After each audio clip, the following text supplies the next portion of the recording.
GBA ಚುನಾವಣೆ ನಡೆಸಲೇಬೇಕು ಅಂತ supreme court ತುಂಬ ಸ್ಪಷ್ಟವಾಗಿ ಹೇಳಿದೆ, ನಿರ್ದೇಶನ ಕೊಟ್ಟಿದೆ. ಆದರೆ ಸಾಲು ಸವಾಲುಗಳಿವೆ.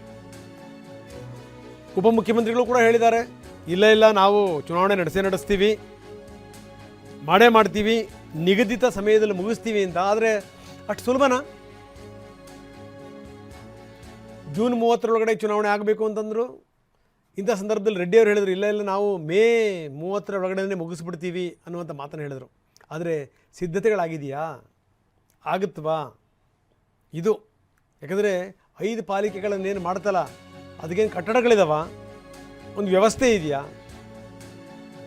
ಟೀಮ್ ಇದೆಯಾ ಅದಕ್ಕೆ ಕೆಲಸ ಮಾಡೋಕ್ಕೆ? ಇದೆಲ್ಲದರ ನಡುವೆ DCM ಹೇಳಿದ್ದಾರೆ, ನಾವು ಅವಧಿಗೆ ಮೊದಲೇ ಮುಗಿಸ್ತೀವಿ, ಜೂನ್ ತಿಂಗಳ ಒಳಗಡೆ ನಾವು ಮಾಡ್ತೀವಿ, ಸರ್ಕಾರದಿಂದ ಎಲ್ಲ ರೀತಿಯ ಆದೇಶವನ್ನು ಕೂಡ ಕೊಡ್ತೀವಿ ಅನ್ನುವಂಥ ಮಾತನ್ನು ಹೇಳಿದ್ದಾರೆ.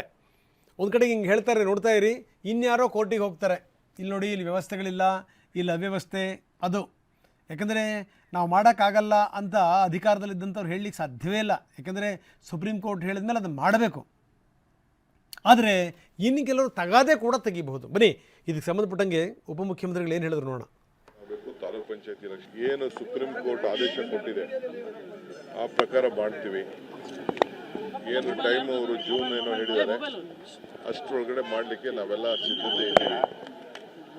But election commission, state election commission ಅವರು ಅವ್ರದ್ದೇನೋ ಅಫಿಡವಿಟ್ ಫೈಲ್ ಮಾಡಿದ್ದಾರೆ, ಅದು ಅವ್ರಿಗೆ ಬಿಟ್ಟಿದ್ದು. ಬಟ್ ಸರ್ಕಾರ ನಾವೆಲ್ಲ ಥರದ ಆದೇಶ ಕೊಡ್ತೀವಿ. ನಮಗೆ ಜಿಲ್ಲಾ ಪಂಚಾಯತ್ ಎಲೆಕ್ಷನ್ ಆಗಬೇಕು, ತಾಲೂಕ್ ಪಂಚಾಯತ್ ಎಲೆಕ್ಷನ್ ಆಗಬೇಕು. ಎಲ್ಲರಿಗೂ ಕೂಡ ನಾವು ಏನು ಸಂವಿಧಾನ 73, 74th ಅಮೆಂಡ್ಮೆಂಟ್ ಪ್ರಕಾರ ಏನು ಮಾಡಬೇಕು ಅದಕ್ಕೆಲ್ಲ ಸಿದ್ಧತೆಯನ್ನು ನಾವು ಮಾಡ್ತೀವಿ.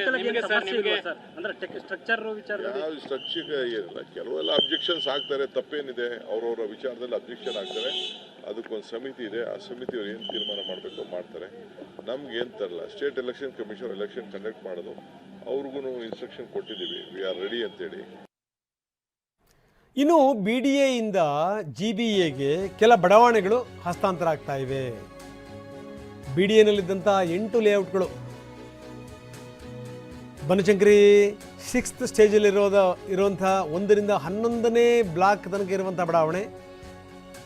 ಇನ್ನು ಅದೇ 6th ಸ್ಟೇಜ್ನ ಮುಂದುವರೆದ ಭಾಗ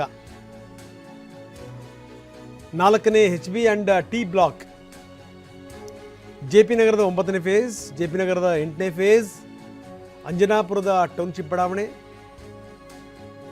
ವಿಶ್ವೇಶ್ವರಯ್ಯ ಬಡಾವಣೆ 1ರಿಂದ 6ನೇ ಬ್ಲಾಕ್ ತನಕ, ಇನ್ನು 7ರಿಂದ 9ನೇ ಬ್ಲಾಕ್ ತನಕನೂ ಕೂಡ ಇನ್ನು ಮುಂದೆ ಈ ಲೇಔಟ್ಗಳನ್ನು GBA ನಿರ್ವಹಣೆ ಮಾಡುತ್ತೆ. ಅದೇ ರೀತಿ ಈ ಬೆಂಗಳೂರು ಉತ್ತರದಲ್ಲಿ ಈ NTI ಲೇಔಟ್ ಇದೆಯಲ್ಲ, ಅದನ್ನೂ ಕೂಡ ದಯವಿಟ್ಟು ಅದನ್ನು ವಹಿಸಿ ಅನ್ನುವಂಥ ಮಾತುಗಳಿತ್ತು. ಯಾಕಂದರೆ ಅಲ್ಲಿ ಏನೂ ಅಭಿವೃದ್ಧಿ ಕಾರ್ಯಗಳಾಗ್ತಿಲ್ಲ, ಏನು ಕೆಲಸ ಕಾರ್ಯಗಳಾಗ್ತಿಲ್ಲ, ನೀರಿನ ವ್ಯವಸ್ಥೆ ಕೂಡ ಇಲ್ಲ, ದಯವಿಟ್ಟು ಒಪ್ಪಿಸಿ ಅಂತ. ಸೊ ಅದು ಕೂಡ ಇದರ ವ್ಯಾಪ್ತಿಗೆ ಬರಬಹುದು.